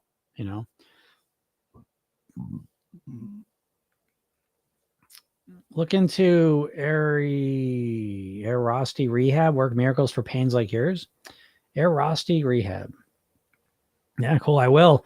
I'm gonna give it another couple of weeks. I swear something's different. I swear it. Even though the pain is kind of similar, but it feels different. I don't know if I'm just fooling myself. I don't think I am. I really don't. This would be the greatest thing ever. I swear it's a nerve thing. Anyways, I appreciate that suggestion. Kathy says, I do think it's a mindset approach. Well, that's good. Then you're in the right place. Randy says, like Yoga Nidra with a weight loss Sankalpa. I don't know what a Sankalpa is. What's up, Don? You got a new picture. Happy hump day. It is hump day, isn't it? Jesus, weeks flying by. I don't want the weeks to fly by. I'm 2 weeks away from my daughter going to college. At this point, I just want it to happen, I think. I'm just tired of thinking about it. Jim said, I started eating salads and my dad was visiting me again and once again said to me, wow, what a real man you are, eating a salad. Sarcastically laughing at me. It did ruin my mood, but I know how important this is for me. So beyond thankful for finding you, Jim, my long lost brother. That's exactly it. Jim, I get it. I get it. I remember my brother, I don't like to say who it was, but not my younger brother. But I had a relative. I just let the cat out of the bag. But I remember, I'm just gonna let that one go because I don't want to go into that story now because I don't want to even talk about him. But anyways, yeah, again, Jim, I get it. And it's, but here I will say this, Jim, because what I do want to talk about with this is the concept of labeling. And this is right in the same ballpark of awareness, because a lot of times, so Jim, right, if you weren't here listening to me, just say you spontaneously say, I'm going to be healthy, I'm going to start eating a salad. You would have eaten a salad. Your dad would have seen you, would have said, basically you're not a man, and whatever way he puts that. And it wouldn't be that nice even probably. And you would have all of a sudden felt, you would have felt defeated inside and demotivated and discouraged. And you probably would have quit. Okay. But because you're, here, what happened is I was able to pull that out and say, no, it's a normal thing in this culture. Watch out. If you're a man, watch out, because your masculinity is absolutely tied into how you eat in this culture. Now, is it real or not? Well, I'll leave that up for you to decide, but it's absolutely tied together. How you eat is tied to your masculinity. And if you start eating salads, you start being vegetarian, and you stop eating the bullshit, you're seen as less masculine, typically, by a lot of people. And so now you're aware of that. And so now we've labeled something and you can see it for what it is. And that improves your ability to not get overwhelmed by it or not get sabotaged by it. Doesn't prevent it, but it puts you in a much stronger position to be able to recognize the feelings that come up, the mood that followed. And so I will tell you, that's the next level, Jim, is take a second and reflect back on that and ask yourself, what did I feel when my dad said that to me? What emotions did I feel when my dad said, oh, look at you, a real man eating a salad? And start to say, what are the emotions that bring up? And you may say, well, it made me feel, no, I'm not going to fill in the blank, but it made me feel discouraged. It made me feel frustrated. It made me feel less than, whatever. And now you can say, does that make sense? When my dad says that, should I feel discouraged? And now when you start looking at it this way, you're in a much better position to say, it doesn't make any sense. Who cares what my dad thinks about me eating? This is me. This is my life. My dad doesn't live in this body. I live in this body. I want to choose what's going to make this body the happiest and what's going to make this brain the happiest in this body. And all of a sudden you start coming out of that mood. You come out of that discouragement, that frustration, that feeling, and you start feeling re-engaged. And that is the core of Program Yourself. Then it's taking control of what's going on in here. So we're not at the mercy of other people's bullshit, our own bullshit, the culture's bullshit. We start to drive the bus. You know what I mean? We say, okay, here comes my dad. He thinks that I'm not a man because I eat salads. But now instead of just reacting to that, we say, that doesn't make any sense. Fuck him. Let him think what he wants. I don't care. I'm going to be, I'm just as much of a man as I've ever been, if not more. And that's where things get interesting too. I'm becoming more of a man because I'm going to be the person I want to be. I'm going to, weigh what I want to weigh, but more importantly, I'm going to feel the way I want to feel. I'm going to be the person I want to live as. And that's the most powerful man I can be. You know what I mean? And now you start flipping on itself. So then now next time you say, oh, you're not a man, you just like laugh to yourself, and, because I tell you, I've gotten this before, and many times people questioning my manhood because I don't eat meat or because I eat a lot of salads, because I do yoga, because I'm a yoga instructor. You know what I mean? So I get it, but I literally, and it's been a long time now. Now, at first I got triggered by it, but I dealt with it. And it got to a point where when people say that to me, I laugh, like, because, and again, this isn't a judgment thing, but I'm really happy with where I'm at. You know what I mean? I am congruent with who I want to be, and so understand that this is just highlighting something that's really important, that other people don't decide how you feel. They can trigger you to feel something, but you're the one generating those feelings, and you're generating them by the way that you think about stuff. And so you can change what you think when your dad says that stuff to you, so that when he says that, instead of feeling bad, you all of a sudden start to feel extra motivated. That's the power of your mind, when you know how to use it. It takes a little bit of practice, but that's what's potentially there for you. User 569 says, advice for re-losing weight you gained during a month where you self-sabotage progress.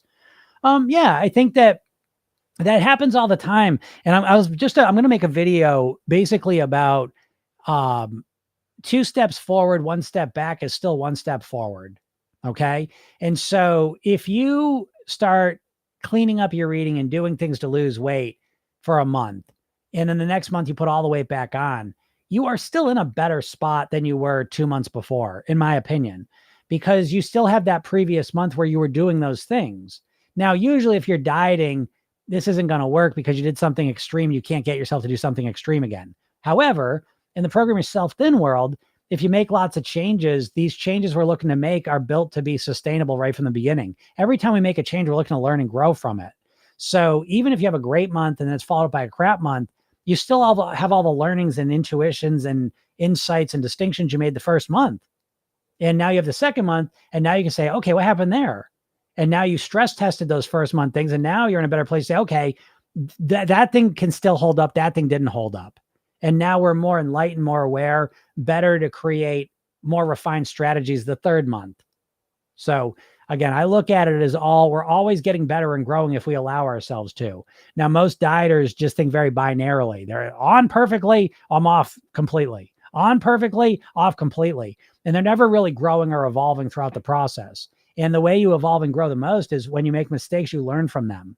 So I would look at that last month where you self-sabotage, which is kind of a bullshit term, to be honest. But I would look at yourself and say, what happened that second month? And what was different between the first month and the second month? And what can you learn from that? And what can you do to make the third month better? And if you adopt that mindset, I mean, you're almost guaranteed success. How could you not be successful if you keep learning and growing? But what most dieters do is they're all, and then they're nothing.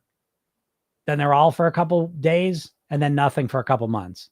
All for a couple days, nothing for a couple months. Okay. So just get right back on track. That's the process. What's up, Karen? How's it going? Carrie says, as long as it's coming off, I've looked different at the same weight throughout the years. Yeah, that's kind of true. We can look different at different times. Jim said, what would you say to yourself right before a binge to try to stop it from happening? I mean, again, I'm looking more to avoid getting to that point. That's the first piece. I liken it analogically. No. Analogy, analog, analogy. Is there a word for that? An analogy I'm thinking about is, it's a snowball coming down a mountain at you. If the snowball, is 1 foot by 1 foot coming at you 10 miles an hour, it ain't gonna do much damage, right? If it's coming at you and it's 10 feet by 10 feet, 100 miles an hour, oh shit, we get out of the way. So with the binge eating, I think a lot of people make the mistake of thinking they start the story right before they're about to binge. And I think that's the wrong place to start because you've got too much momentum at this point. And I'm not saying you can't stop yourself, but I'm saying that's not where I'm putting my energies. I'm putting my energies to say, hey, whoa, how did I get here? How did I build up all this momentum? And I'm looking to say, how did this momentum start? A lot of times it's because I restricted. A lot of times I got emotionally triggered. A lot of times it's just a habit. But I want to know what started that binge momentum. I want to know that. Because by the time you get to that moment where you're ready to binge, is there some magical thing you can say that just changes it? I don't think so. And I don't think that way. I don't really binge. I wouldn't say I binge. I don't binge really anymore, but I certainly make unhealthy food choices.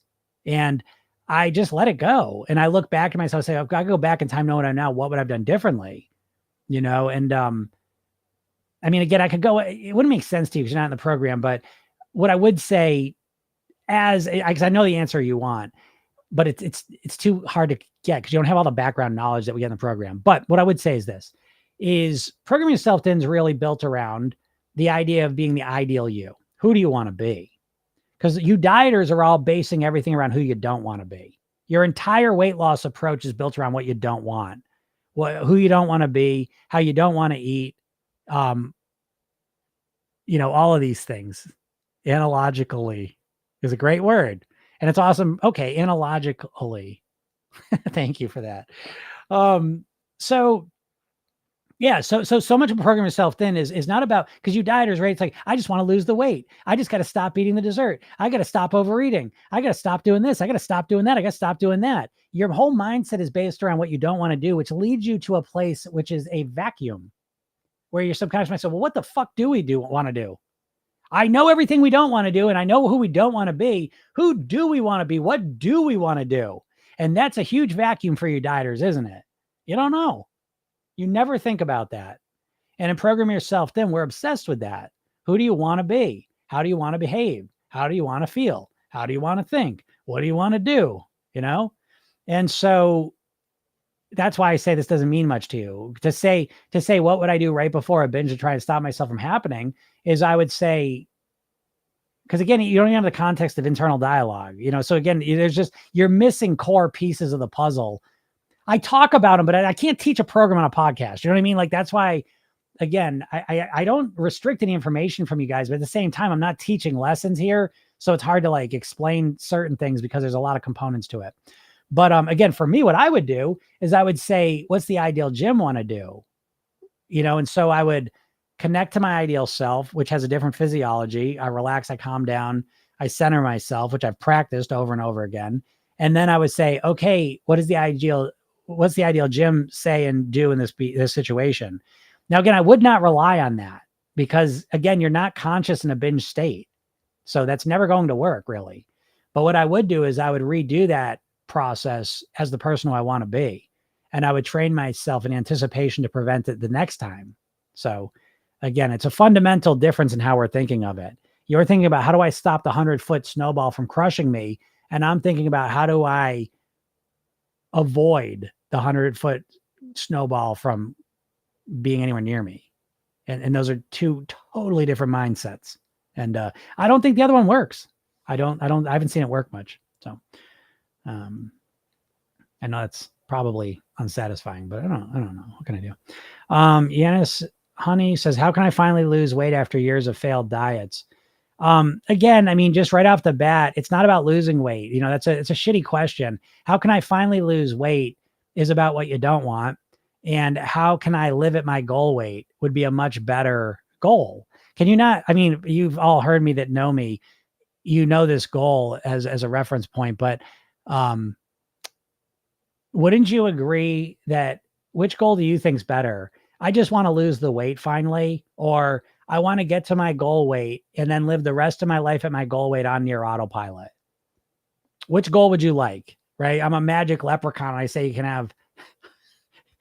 For a second, I was like, I'm going to do an Irish accent. And I'm like, no, don't do it, Jim. I'm glad I didn't. So they say, right? Good judgment is the result of bad judgment.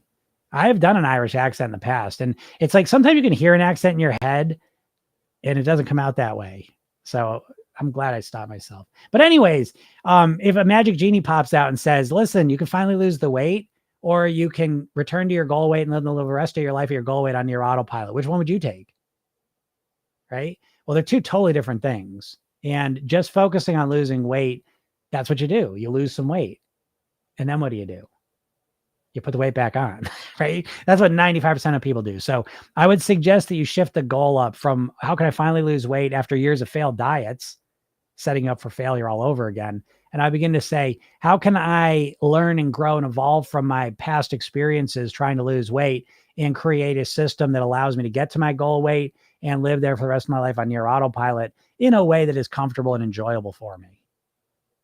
Questions matter, right? Because questions dictate our thoughts. And if you have no idea how to do that, again, go to my bio, click the link, get the hypnosis session I give you for free. Watch the video I made for you. It's free as well. And it'll help you answer that question in a much more robust way. That'll help you out. Jim says, it's insane. The toxic masculinity shit is not for me. I'm going to eat what I want, wear what I want. There you go, Jim. That's what I mean. Again, when we look at things a different way, we kind of, peak our ire. We get that energy going in the right direction that supports us, you see? But now because you're dealing with, you've taken that thing, like your dad could have said that. And if you weren't aware of it, you would say, oh, I sabotaged myself. When in reality, what happened is your dad said something and you interpreted it in a certain way that made you feel like you wanted to just quit and you felt discouraged. What's the point? And now that we've taken that part out and we've highlighted it. And so now we're saying, now you're aware, oh, your dad's going to say that. Now you're just going to quit.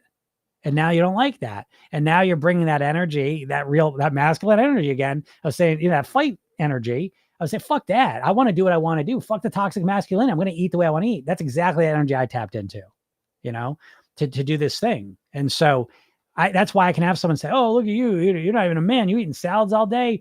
And at this point, I literally laugh, like genuinely, I'm not, it literally doesn't affect me at all. That's how I know it's never the words that someone says. It's how we interpret them in our head. that really matters. Because those words have been said to me at different times in my life. And at one point I got really upset about it. And now I don't even hear the words practice. It doesn't faze me at all. Don't give a shit, you know? So I know it's not the words that matter. It's what goes on in here when those words are said. So good for you, Jim. You're in a better spot now, you know? Yeah, there you go. Exactly. Going against toxic masculinity is the manliest thing to do. That's a great reframe, Jim. I never even thought of it that way, but that's a super reframe. Again, everything's about reframing, in my opinion. You know, it's taking whatever, because reframing is the magic of the mind. I swear, reframing is the I think the most powerful skill that you can have. I truly believe this because it gives you control over your reality.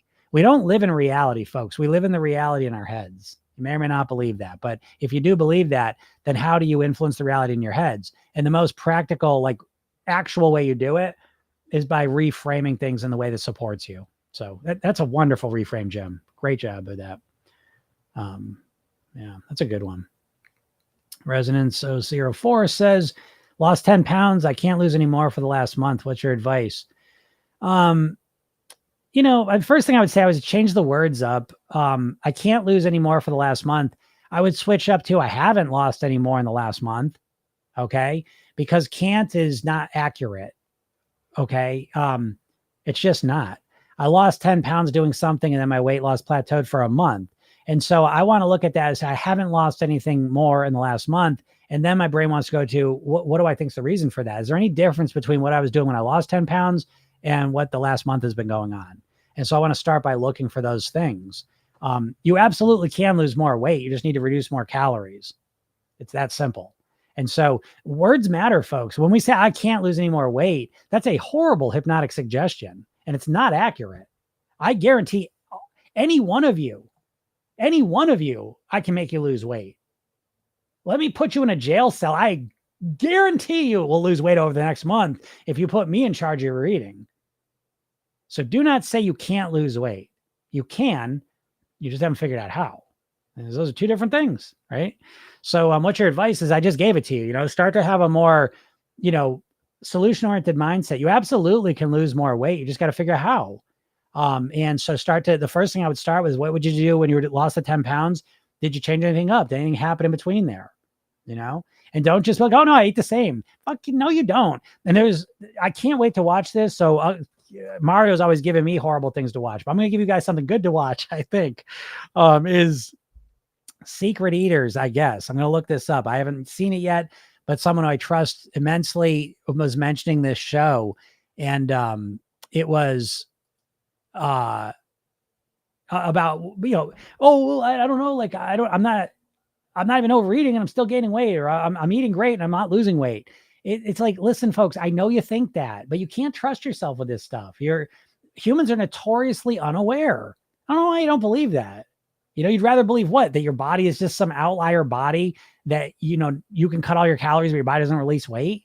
That's way less likely than you're just misestimating. And so anyways, that's a show to watch. I'm going to watch it and talk about it at some point. But anyways, I would suggest, Resonance, looking back and evaluating from a calm, relaxed place. Look back at what you did when you were losing 10 pounds and notice if anything shifted or changed over the last month when you haven't lost any weight, and change the way you're kind of talking about it. All right. Analogously? No, it wouldn't be that. Is in I don't remember how the hell I was using the word. Yeah. What's up, Moses? Yeah, Jim says absolutely too, right? Moses is a young man too. That the toxic masculinity is real for sure. It's a real thing. I don't understand the pushback against the concept of toxic masculinity. And especially like it's from guys. What guy in their right mind has not grown up around that and experienced it? It's so weird to me. I don't know, but we live in a binary world, right? It's like, it's one side or the other. It's black or it's white. And I don't think we do live I think the binary world is not real. I think we live in a world of gradients, but yeah. So, anyways, it's, yeah. Sherry says, how do you work on remembering things? Like, what if you live in an overwhelming lifestyle in general? Yeah, Sherry, my whole life is built around that. I swear to you, my whole life is built around how do I remember the most important things? And I could talk for hours about this because this gets to the heart of why people struggle so much, because most dieters think like, oh, I heard a podcast that says don't eat carbs, or I read an article that says sugar is really bad for you. Whatever, insert whatever you learned. And now you believe it, you understand it, you recognize why. That's your conscious prefrontal cortex saying, oh, I get that. I get that. I'm going to cut out the sugar. I'm going to cut out the carbs, you know? And so the craziest thing dieters do, and it's because they don't understand how their brain works, is they think just because they heard something that makes a lot of sense, that now they're going to remember it forever. And it clearly exposes that they have no idea how their mind works, because we're not conscious, logical, rational beings. We do have a component, a part of ourselves that is, but we're primarily live our lives on autopilot. So remembering things is a whole thing in of itself. And we've never learned how to do it, because learning facts and stuff is one thing. Learning and remembering to change behavior is completely different. And working on remembering things for me is much more built around the concept of Pavlovian conditioning. That's how I think about remembering things that matter to me. And I will tell you, this is coming from an absolute expert. I consider myself an expert on behavior. I have installed multiple habits into my life. And that's how I think of it. I don't remember to drink water. I've installed a water drinking habit. I don't remember to meditate. I've installed a meditation habit into my life. You don't remember to brush your teeth. You've installed a toothbrushing habit into your life. You're not remembering to brush your teeth consciously. You just link it up that, okay, it's time to go to bed. I turn the TV off. I get up, I go brush my teeth, or I get up out of bed. I go to the bathroom, I brush my teeth. So it's part of it's called procedural memory. There's a part of your brain that handles a thing called procedural memory. And if you look at your life, you'll notice this. You do the same things. First you do this, then you do this, then you do this, then you do this, then you do this. That's how you live most of your life. So trying to remember things consciously, good luck. You can only remember, it's estimated 7 plus or minus 3 things at a time. And then it's overloads your conscious mind. Subconscious, you can remember everything, right? Again, you don't have to remember to brush your teeth. You just do it on autopilot. You don't have to remember how to ride a bike. You just do it on autopilot. You don't have to remember how to read or write. You just do it on autopilot. So again, the idea of remembering things, this is why I said I could talk for hours on this, because it gets to the core of understanding how your mind works. And most people have no idea. And they're thinking most people think they're conscious creatures, and I need to remember things, and I need to force myself, and I make the right decision. I do not think that at all. Listen to the words I say. When I say my goal for you is to get to your goal weight and then live the rest of your life at your goal weight, here's the key part: on near autopilot. When I say on near autopilot, that's exactly what I'm talking about. How do you automate this? How do you make the habits that keep you at your goal weight, the eating routines that keep you at your goal weight, as automated as your toothbrushing habit, as automated as the eating habits that keep you overweight? Don't you find that fascinating? As much as you're trying to lose weight, your weight stays up high. How is that possible? Because it's your conscious mind fighting against your subconscious mind. It's your conscious mind, what you know, fighting against what you do and what you've been doing and done. And it always loses to the subconscious mind. Your conscious mind always loses to your subconscious mind. That's why you're still overweight, even though you think about 24 hours a day, because you've never learned how to program your subconscious mind to do the things that get you and then keep you at your goal weight on your autopilot into your subconscious mind. And that's what Program Yourself then does. It's all about installing those thoughts, feelings, ideas, and behaviors into your subconscious mind so they run on an autopilot level. So hope that makes sense. There's Mario. Yeah, Mario. Go watch Secret Eaters. I'm trying to what did I think about that? Oh, wait a second. Oh, is that it? Okay. Yeah. Mario says, wait, Jim, have you already seen the Secret Eaters British show? I haven't seen it. That's what someone told me about. And I'm quickly going to watch that, because I say that all the time, and I believe it, that people way overestimate their ability to recognize what they're eating. And it screws them up. It screws them up, because if you think you're aware of all the calories and you're not losing weight, as soon as you believe, well, I'm eating perfect and I'm not losing weight, the next thought is that my body must be broken. There must be something wrong with my metabolism. Doesn't matter. And then it leads to this one. No matter what I do, I can't lose weight. I cut all the calories out and I didn't lose weight, Jim. So I don't believe that. That's the big difference, and it's not true. I've never seen that to be true. I personally, I've done almost 6,000 private weight loss sessions over the last 20 years. I've never seen someone who has reduced their calories over time and who has not lost weight. It may not be as fast as they want, granted, but I've never seen someone not lose weight. So I never believe that. Yeah. Okay. Mario said, yeah, watch it. I'll be waiting for your thoughts on it. Mario, you watched everything. Mario, you should start a blog on like eating shows. You, Mario, have seen every eating show. You didn't see Secret Eaters? I thought I was going to drop something new on your head here. You've seen every eating show. I was mowing the lawn yesterday. I wasn't. I was playing basketball and I was thinking about that Jelly Belly thing. And I was like, what a weird world. I don't know. Maybe is it just because my father died of a heart attack? I don't know, but it's like, I don't find it entertaining to watch people eat that way. And, anyways, I don't want to get on these thoughts on that, but, so anyways, got to go. Bye. And huge thanks for changing my life, Jim. Oh, you're welcome, Mario. What's up, BR? Hey, Bob, how's it going? I see Ronnie says, one of the things that has helped me is reframing what masculinity means for me. Masculinity to me symbolizes strength, direction, ability, and action. I have to take care of my mind and body to do that. Beautiful, Ronnie. I think that's wonderful. I think it's always a good process to redefine what words mean to us in a way that works for us, because a lot of times we just absorb. We mostly learn through osmosis. We just absorb a lot of the cultural definitions of and things like that. Okay. So anyways, that's something to watch out for. Bob says, good. I joined up with you. All right. Nice, Bob. You joined the program. That's I might not have seen it coming through. If you did, awesome. Can't wait to see you in there. Ask me any questions you got on these lives. You use this, unless you're part of the coaching, then you'll work with me. Or maybe you're just talking about the hypnosis session, the videos and the emails. So that's great too. But either way, good job. Because I think I will help you fill in a lot of blanks in a lot of missing pieces in your weight loss journey. So I'm looking forward to helping you do that. But all right, I got to get out of here. I've been here for a while. Got to go. Got a call coming up. Got a lot of coaching to do today left.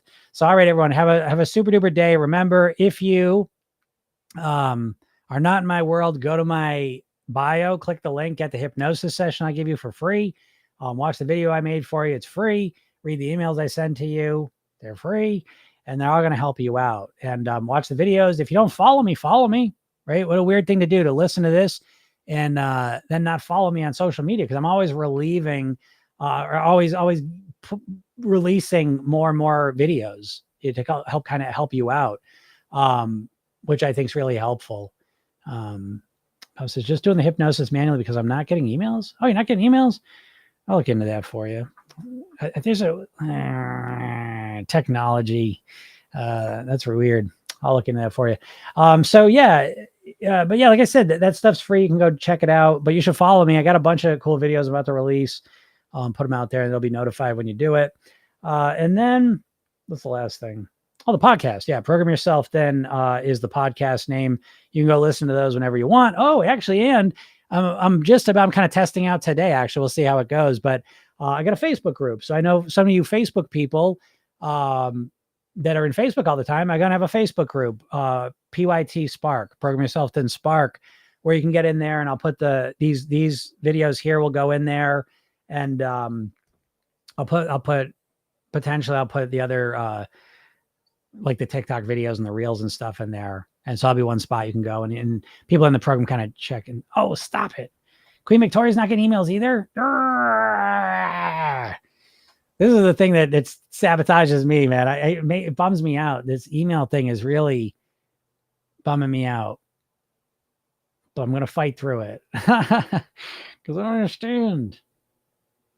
It's like technical stuff just bums me out because it's like nothing creates a worse experience than that. Still good stuff though, Bob says. Well, thank you. I appreciate that. But I want those emails working. So now I will look into that. It's probably tomorrow. I got a lot of time tomorrow to work on technical stuff. So that's what I will be doing. But yes, Queen Victoria, please email me again. and check that out. So, all right, everyone, thank you so much. I really appreciate you all. I love this stuff. Great questions, great insights, great, things you all been putting in here. So I appreciate all that. Have a super duper day, and we'll talk soon. Bye.